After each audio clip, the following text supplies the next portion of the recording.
పల్నాడు జిల్లా సత్తెనపల్లిలో వడ్డీ వ్యాపారుల అరాచకాలు రోజురోజుకు ఎక్కువవుతున్నాయి.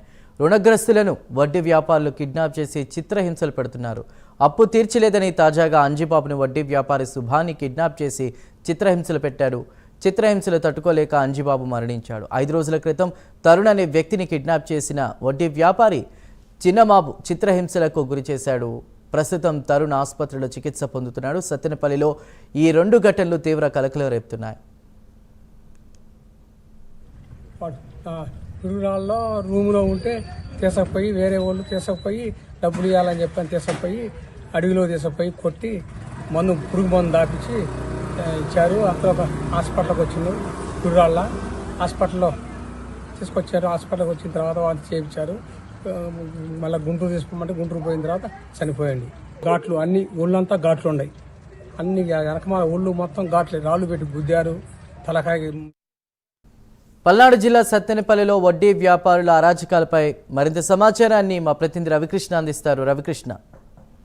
చందు, పల్నాడు జిల్లాలో వడ్డీ వ్యాపారులు ఎవరైతే ఉన్నారో వాళ్ళ అరాచకాలు రోజు రోజుకు కూడా పెట్టరిగిపోతున్నాయి. వాళ్ళు చేస్తున్నటువంటి దుర్మార్గాలకి, దాష్టికాలకి ఒక వ్యక్తి చనిపోగా మరో వ్యక్తి అయితే మాత్రం హాస్పిటల్ పాలైన పరిస్థితి.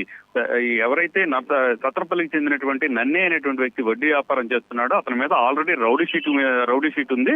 అతనితో పాటు కూడా మరి 4 కలిసి ఉమ్మడిగా కూడా వడ్డీ వ్యాపారాన్ని చేస్తూ ఉన్నారు. వడ్డీ వ్యాపారం చేసే క్రమంలో ఎవరైతే రుణం కోసం వచ్చిన వాళ్ళకి వడ్డీకి డబ్బులు ఇచ్చి వాళ్ళ దగ్గర నుంచి రోజుకి 1000కి వచ్చేసి 50 రూపాయల చొప్పున వసూలు చేసేటువంటి కార్యక్రమం. అంటే ఆన్లైన్ వీళ్ళైతే మాత్రం పూర్తి స్థాయిలో కూడా కాల్ మనీ వ్యవహారం చేస్తున్నటువంటి పరిస్థితి.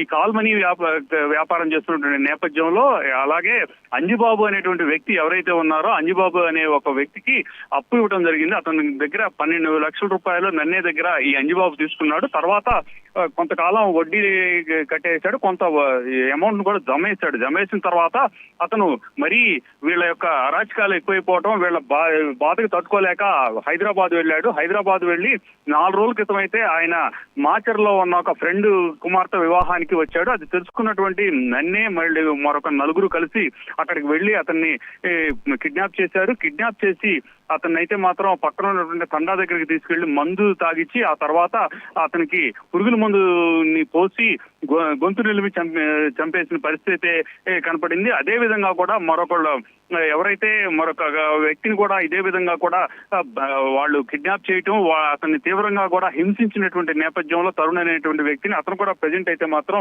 సత్తెనపల్లికి సంబంధించినటువంటి ప్రభుత్వ ఆసుపత్రిలో చికిత్స అయితే పొందుతున్నాడు. ఈ విధంగా కూడా రోజు రోజుకి ఈ వడ్డీ వ్యాపారులు చేస్తున్నటువంటి అరాచకాలు పెరిగిపోతున్నాయి. ప్రధానంగా కూడా వీళ్ళు రాజకీయ నాయకుల అండతో పెట్టరిగిపోతున్నట్లుగా కూడా తెలుస్తుంది. రాజకీయ అండతోనే రెచ్చిపోతున్నారు. రౌడీ షీటు ఉండటం, రౌడీ షీటుతో పాటుగా కూడా వాళ్ళు నేరాలకు పాల్పడినటువంటి పరిస్థితులు. అదే విధంగా కూడా కొంత మొత్తం డబ్బులు ఇచ్చిన వెంటనే రోజుకి 1000కి 50 రూపాయలు చొప్పున వడ్డీ వసూలు చేస్తున్నటువంటి నేపథ్యంలో అక్కడ వీళ్ళైతే మాత్రం ఎవరైతే రుణం తీసుకుని ఉన్నటువంటి రుణగ్రస్తులు ఉంటారో వాళ్ళనైతే జలగల్లాగా పీడిస్తున్నారు. డబ్బులు ఇవ్వకపోతే మాత్రం ఇళ్లకెళ్తాం, వాళ్ళ మీద దాడులు చేయటం, వాళ్ళ కుటుంబ సభ్యులని ముందు వీళ్ళని దూషించడం, చాలా అన్పార్లమెంటరీ లాంగ్వేజ్ లో మాట్లాడటం కాకుండా కూడా ఈ రోజైతే మాత్రం డబ్బులు చెల్లించలేదని హత్య చేసే పరిస్థితి కూడా వచ్చింది. దీని మీద పూర్తి స్థాయిలో కూడా సత్తెనపల్లికి సంబంధించినటువంటి ఎవరైతే ప్రజలు ఉన్నారో వాళ్ళైతే స్థానికులు ఎవరైతే ఉన్నారో వాళ్ళంతా తీవ్ర ఆగ్రహాన్ని వ్యక్తం చేస్తున్నారు.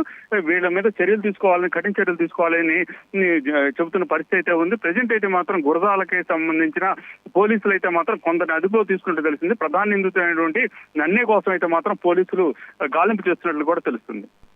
Right Ravikrishna, thank you.